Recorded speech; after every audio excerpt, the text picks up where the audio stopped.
Shalom. First and foremost, I want to give all praises, honor, and glory to Yahweh, Bahasham Yahushai, Bahasham Rakha Kodash. Double honors to the elders and the apostles of Great Millstone, and peace and blessings to the elect. And today we're going to go into the book of Ecclesiasticus, the 49th chapter. The remembrance of Josiah is like the composition of the perfume that is made by the art of the apothecary. Apothecary is one that makes, ointments and perfumes and so on. And this is just another way of saying that it's a pleasant memory. It is sweet as honey in all mouths, and as music at a banquet of wine. This is showing, how favorable Josiah was. It says he behaved himself uprightly in the conversion of the people and took away the abominations of iniquity.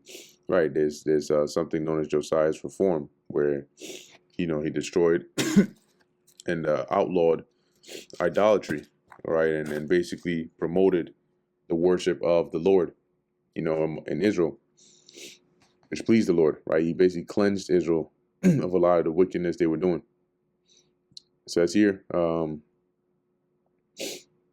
verse 3, he directed his heart unto the Lord, and in the time of the ungodly he established the worship of God.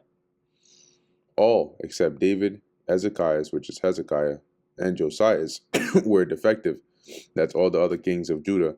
Some, followed the will of the Lord for a period of time, but, none with their heart fully after the Lord like these men. For they forsook the law of the Most High, even the kings of Judah failed.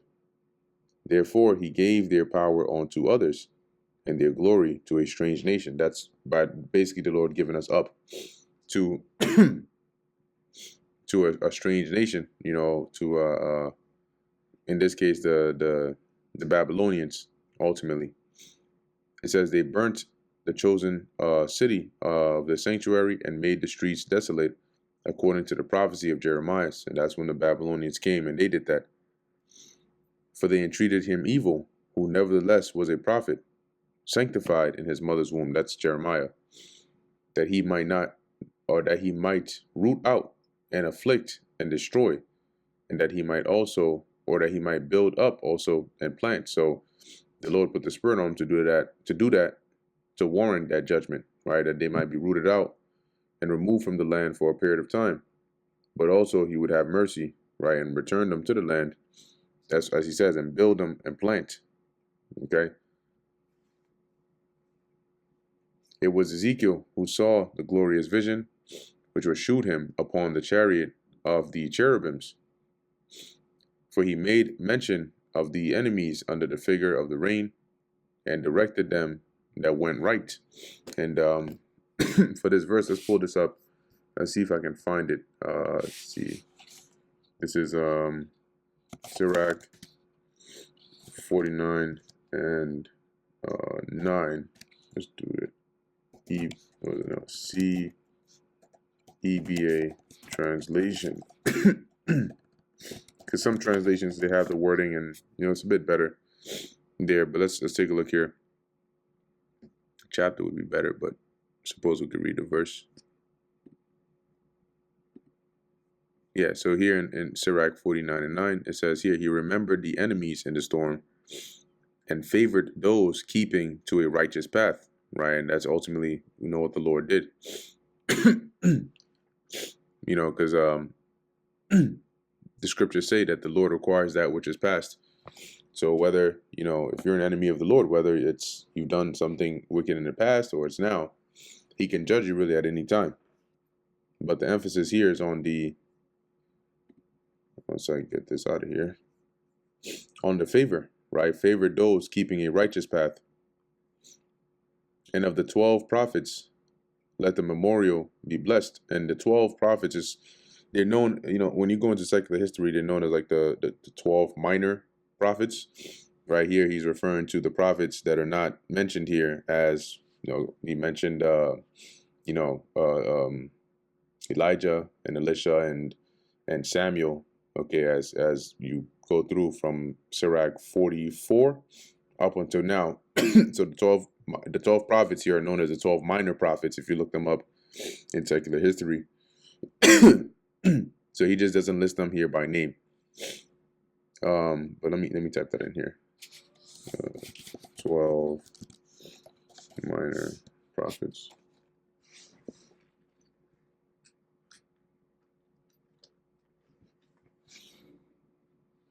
Hold on a second.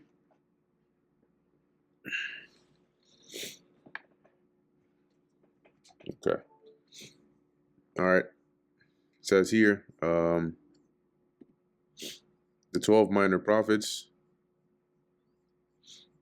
or the Book of the 12, is a collection of prophetic books written between the 8th and 4th centuries BCE, which are both the Jewish Tanakh and the Christian Old Testament. Yeah, here you go, right? You have Hosea, Joel, Amos, Obadiah, Jonah, Micah, Nahum, Habakkuk, Zephaniah, Haggai, Zechariah, and Malachi. All right, and so collectively, he just refers to them here as the 12, without listing each one, right? But as he says, let the memorial be blessed, and let their bones flourish again out of their place. For they comforted Jacob, right? And that's by their prophecy. And that was to guide and lead Israel on the right path. Okay. So it says here, they comforted Jacob and delivered them by assured hope through their prophecy, or through their prophesying. And the bones flourish is here him just saying, right, like, may their influence endure, right, even after death. And that's also like a a blessing upon them. How shall we magnify Zerubbabel, which is Zerubbabel? Even he was as a signet on the right hand. And a signet is, type in here, is this, and this is like a authority, right? If the king gives you a signet, you can authorize, things in his name, right? When you sign off with that signet. So that was a position that Zerubbabel was in, right? He was likened onto the signet of the Lord. So was Joshua, son of Josedek, who in their time builded the house, which is a temple, and set up an holy temple to the Lord, which was prepared for everlasting joy. And among the elect was Nehemias, which is Nehemiah, whose renown is great, who raised up for us the walls that were fallen. So Joshua and Zerubbabel, during their time, the temple was built, and during Nehemiah's time, the walls that were destroyed were also rebuilt, and set up the gates and the bars, and raised up our ruins again. But upon the earth was no man created like Enoch, for he was taken from the earth. Neither was there a young man born like Joseph, a governor of his brethren, a stay of the people, a support. Okay, and he was the lifeline, really, of of the family line of Israel. That's why the Lord sent him ahead, that he may be in that position to help during the famine.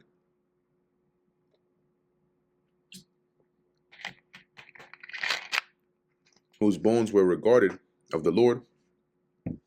And he told his descendants, right? He said, when you leave here, take my bones, right, buried in the land of my fathers. Don't leave it here in Egypt.